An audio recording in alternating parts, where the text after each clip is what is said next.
Now, with great honour, I would like to invite Yang Berhormat Datuk Seri Muhammad Azmin Ali, Senior Minister and Minister of International Trade and Industry Malaysia, to deliver his opening speech and officiate the 17th edition of MIHAS.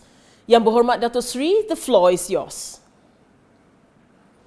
Tan Sri Dr. Halim Mohamad, Chairman of MATRADE, Datuk Mahmud Abbas, Chairman of Halal Development Corporation, Mr. Muhammad Mustafa Abdul Aziz, CEO of MATRADE, honorable guests, distinguished speakers, ladies and gentlemen. A very good morning, good afternoon, and good evening to everyone joining the event remotely from various parts of the world. Let me begin by wishing all our participants a very warm welcome to the opening of the 17th Malaysia International Halal Showcase. Unlike previous years, this year's event takes on very special significance as we face headlong the challenges of the COVID-19 pandemic. And to borrow an expression from Shakespeare, as we take arms against this sea of troubles, Alhamdulillah, we have managed to overcome the odds to finally come together virtually for the 17th edition of MIHAS. Congratulations to MATRADE, congratulations to all those who have helped to put this event together, and most importantly, congratulations to all the participants for making the right decision.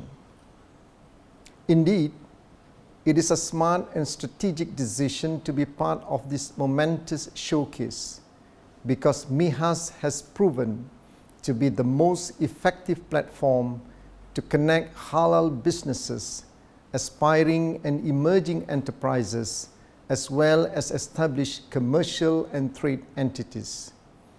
For 16 consecutive years, MIHAS continues to be a robust marketplace for both local and international players, bringing forward to the world the entire spectrum of the halal industry.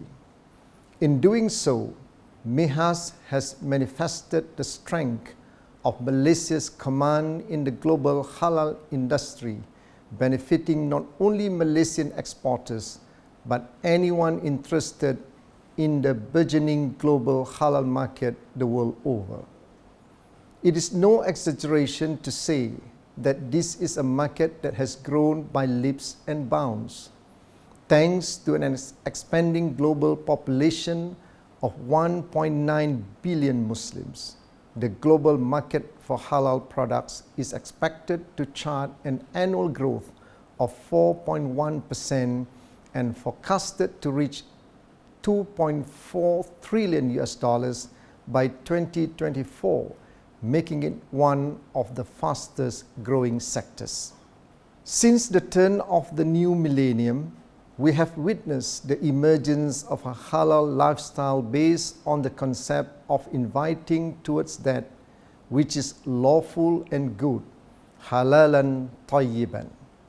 These values have a universal appeal which resonate with all those who wish to live in a society and an economy in the true spirit of such values, transcending religious and cultural boundaries. Over the years, the halal industry has ventured beyond the traditional food and beverage sector, cutting across a broad spectrum of sectors, particularly in halal services, ranging from logistics and marketing to financing and tourism. Coupled with the appeal offered by Islamic values, this has led to a phenomenal surge in demand for halal products and services. Furthermore, there is the Islamic tradition which encourages the search for knowledge towards the betterment of society. In that quest, the history of Islamic civilization tells us of major breakthroughs in the field of medicine and pharmaceuticals. Here, I'm reminded of the words of the greatest Muslim physician of the Islamic Golden Age, Ibn Sina, who said, "There are no incurable diseases, only the lack of will. There are no worthless herbs, only the lack of knowledge."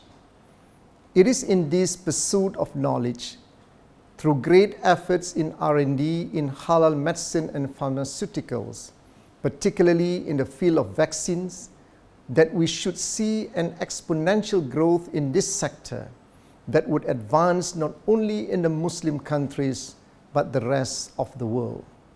In this regard, it is noteworthy that the halal pharmaceuticals market alone is poised for growth from $94 billion in 2019 to $105 billion by 2024, especially in the preventive care segment. With COVID-19 generating a renewed focus on improving health and immunity, we could expect a further surge in this sector as we witness a hive of public-private collaboration in launching new halal-certified drugs and medical devices. As for Islamic finance, it is firmly holding its own in spite of the skepticism initially cast against its halal label. In fact, Islamic finance has advanced to such an extent that according to the Islamic Finance Development Report 2020, global Islamic finance assets are forecast to grow to $3.69 trillion in 2024. These numbers are crucial in signifying the state of the Islamic finance industry, and practitioners believe that it can positively contribute towards the alleviating the socio-economic impact of the COVID-19 crisis. Whilst we celebrate these achievements for the halal ecosystem, we cannot turn a blind eye to the prevailing and emerging challenges. For one, there is an urgent need for standardization of the halal certification requirements if we are to attain homogeneous global market access. Furthermore, many micro, small and medium enterprises, MSMEs, are not fully integrated into the global halal supply chain, as many do not have the halal certification due to their inadequate capacity to obtain certification, expertise, network and funding. These issues need to be addressed holistically so that legitimate businesses gain a cost-effective pathway to the global halal market. Yet another major challenge lies in halal tourism, which prior to the pandemic was one of the fastest growing sectors. It is in fact a twin challenge, the first being the revival of the tourism sector, and the second is the challenge to forge synergies with Islamic finance to achieve exponential growth.